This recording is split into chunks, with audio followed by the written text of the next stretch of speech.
Sadhguru, I wanted to know that when we are silent, still we feel that mind chattery, which always bothers us, and our thought always shifts back to past and future imaginations, which will not be any of output.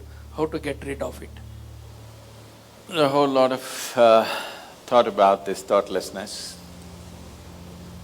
Thoughtlessness, no mind, these kinds of terms have been propagated all over the place, and these terms have been badly misunderstood and made into all kinds of things, and people are striving how to stop my mind. It took millions of years of evolution to get a mind of this kind of capability, isn't it? Millions of years of tremendous amount of nature's work, that today you have a mind of this kind of scope. And now you want to stop it.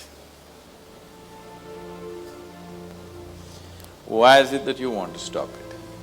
If your mind was constantly producing absolute pleasantness for you, would you think how to stop this mind? Would you? No. It's producing a lot of unpleasantness. That's why you're thinking of how to stop the mind. This is the first thing, wherever you go in the world, this has gone so much into people's mind. If you tell them you meditate, they say, "But Sadhguru, I'm not able to stop my mind." I said, that will happen only after you stop your kidneys, liver, heart. You stop all these things, then the mind will also stop. Do you want it to stop? No. Then why do you want the mind to stop? Why do you have such a horrible prejudice against the mind? You don't mind if your heart is beating, you can meditate. You don't mind if your liver is working, you can meditate. Your kidneys are functioning, you can meditate. If your brain functions, you can't meditate, what is the problem? You seem to have something against intelligence, isn't it? This is the conspiracy of the stupid against human intelligence, that to meditate means your brain must be frozen. No. You don't have to freeze your brain. We were looking at this yesterday itself. We will initiate you into Shambhavi. It's a simple process. There are many ways to do it, this is one simple way. But it's a powerful process. If you sit here, you will see your body is here, your mind is somewhere, who you are is somewhere else. Once there is a space between you and the mind, then what the mind is not doing, what the mind is doing is not even an issue.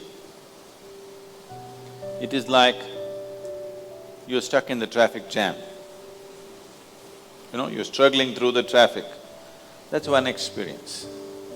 Suppose you're either standing on Chamundi Hill or you're floating in a hot air balloon and look down at all the traffic. Very peacefully, traffic. Why? There's a distance, isn't it? When you're in it, traffic is a different experience. From really high up there, sitting in a hot air balloon, you look down, you can't even hear the sounds. Looks wonderful, traffic, isn't it? Yes or no? Because there's a distance. So once there's a distance between you and your mind's activity, mind is not a problem. Mind is a miracle, it is not a problem. And anyway, if thoughts are going continuously, if you're having a mental diarrhea, obviously you ate some bad food, isn't it? Yes. If you're having a physical diarrhea, you ate some bad food, isn't it? If you're having a mental diarrhea, you are obviously consumed something wrong. What this wrong thing could be is, the moment you identify yourself with something that you're not, then you're finished. Your mind is a continuous runs. There is no other way. Do what you want, try as hard as you want, it is not going to stop. If you do not identify yourself with anything that you are not. You know how to be with everything, you know how to use everything, but you're not identified with it. Then you will see if you sit here, simply mind will be like this. You want to use it, you can use it, otherwise it'll be like this. Right now your hands are like this, or you're holding it tied up because it'll go all over, is it? No. You can keep it like this.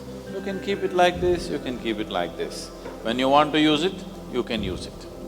So it's a useful instrument. Suppose your hands become like this. You know, some people have become like this. Yes or no? If it becomes like this, you will become ridiculous, isn't it? If it happens to your mind, also you're equally ridiculous.